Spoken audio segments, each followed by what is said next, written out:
Қайда барамыз, тыныштық па? Тыныш деп саусағымен белгі берген жігіт қыздың самайындағы шашын сипалай көзіне тіке қарады. Сен маған ұнайсың, қызым боласың ба? Деп төтесінен сұрады. Өзі күтпеген сөзден не айтарын білмей қалған қыздың жүрегі дүрсілдей кетті. Әсемайдың жауабын іштей сезгендей, Бағлан ақырын ерінен сүйіп алды. Бұл сүйіс тәтті сезім мен ыстық іңкәрліктің оянуына сеп бергендей, жаңадан бері өзіне бағынбай бара жатқан жүрегі де тыныштала бастағандай. Жаңа ғана бір-біріне қарауға қымсынып, екі жерде тұрып, тек ұялы арқылы байланысып тұрған жігіт пен қыз бұл қараңғылықтан қол ұстасып шықты. Жаңа сезім, жаңа махаббат дастаны. Алғаш рет жігітпен қол ұстасып жүрген Әсемай өзін жетінші аспанда жүргендей күй кешуде. Бақыттан басы айналып, жігіттің әр көзқарасынан-ақ үнсіз сезімді ұғынып, жүрегіндегі тебіреністі барынша басуға тырысты. Бұрынғыдай қысылмай, енді екеуі жақын сөйлесе бастады. Қолы қалт етсе сүйгеніне хабарлама жазып, сәт сайын одан хабар күтетін Әсемай кейде Бағланды түсіне алмайтын. Қанша жерден арамыз жақын десе де, өзі туралы барынша құпия ұстағысы келетін жігіт көп дүниені жасырын ұстағанды жөн көретін. Тіпті кейде 2-3 күндеп жоқ болып та кететін әдет шығарды.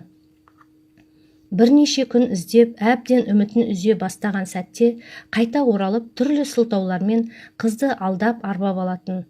Дәл солай 10 күн жоқ болып кеткен сүйгеніне алаңдаған Әсемай бүгін ұйқысынан көңілсіз оянды. Ұялысына қарап еді, 10 күн бұрынғы хабарламасы әлі бармапты. Жағдайына алаңдап, хабарын білер бірде-бір туысын немесе досын да танымайды екен. Селқос оянып, көңілсіз киімдерін киген Әсемай емтиханға дайындаламын деп үйінен ертерек шығып кетті. Қылышын сүйретіп қыста өз қаһарына ене бастаған еді. Түні бойы жауған қардан әлі жолда ашылмапты.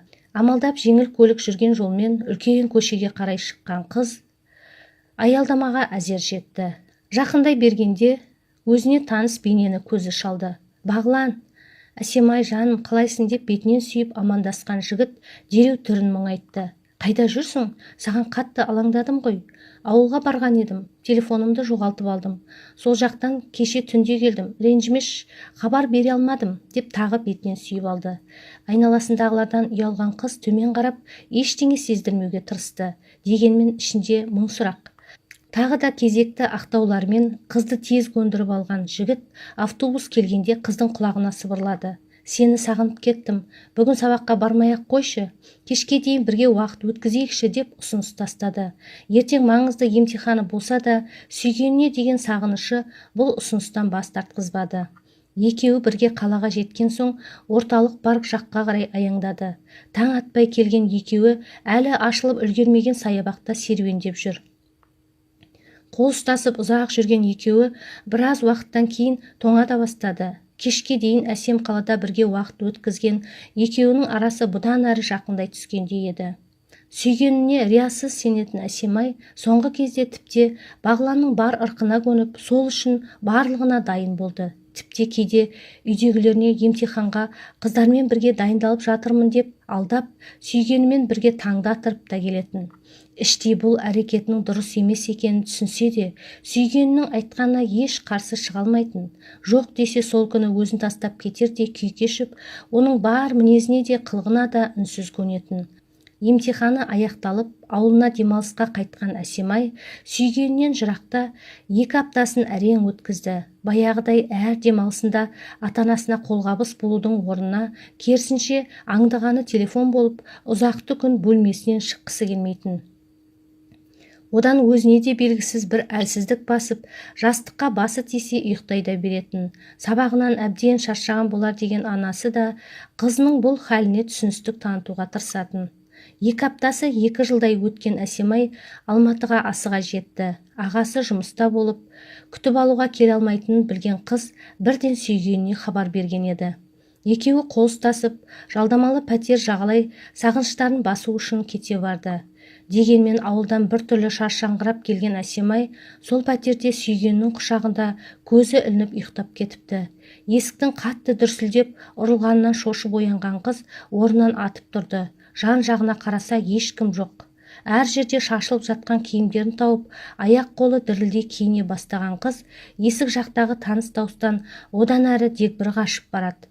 Қорқа-қорқа есікті әрең ашқан сол еді.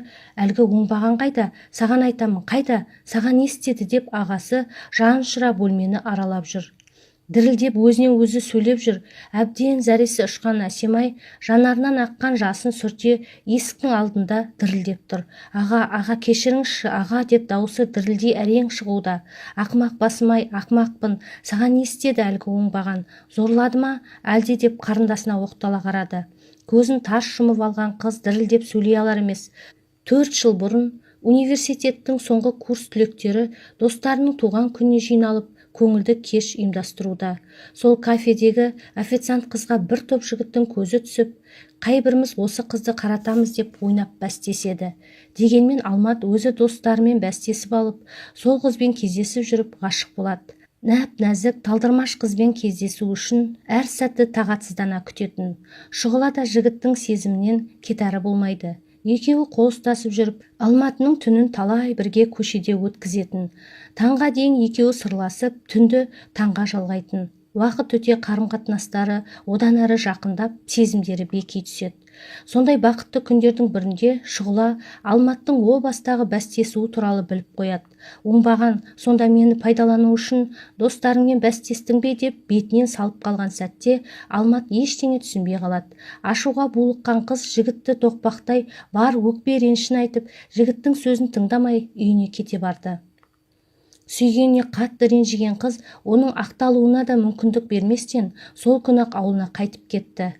Шұғыланың ашуының басылғанын күткен Алмат дәл сол сәтте қызды қатты мазалай қоймады.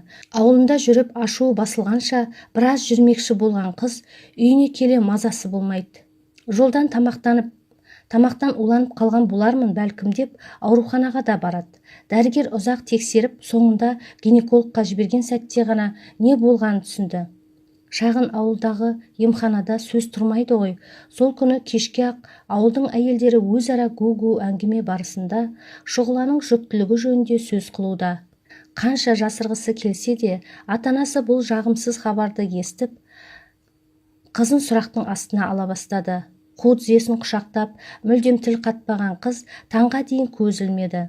Тек таңға жуық жақындарына бір тілім қағаз қалдырып, бұл өмірмен қоштасып кете барды.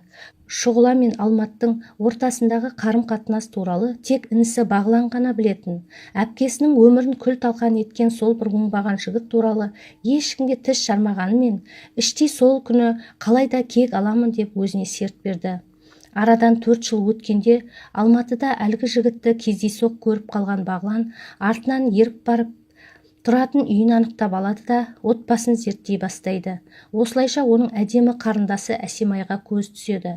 Бастапқыда Алматыдан кек алмақ болған жігіт сол сәтте өз ойын өзгертіп, әпкесіне жасаған тірлігін қарындасына жасау үшін жоспар құрады. Сол оқиға болар күні Әсемайдың сусынына ұйықтататын дәрі қосып, пәтерде бірге уақыт өткізген соң сол сусынды береді. Тәтті ұйқыға кеткен қызды әбден фотоға түсіріп, қыздың телефонынан Алматқа хабарлама жіберді. Шұғылаға жасағаныңды қарындасыңа да жасадым, енді теңбіз деген хабарламамен қарындасының жалаңаш бейнесін көрген Алмат дірілдей телефон соға бастады. Артынша мекенжай жазылған хабарламаны оқи, ештеңеге қарамай сол пәтерге қарай жүгірген Алматтың өзегінен өкініш өртеп барады.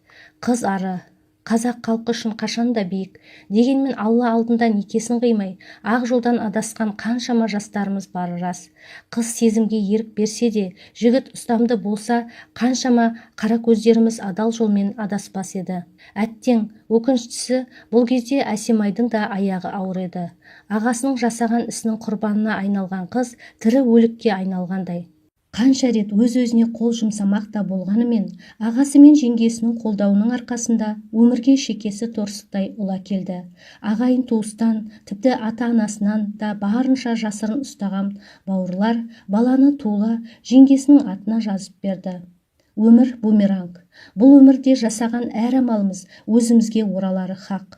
Сондықтан тек жақсы істер көбірек жасайық.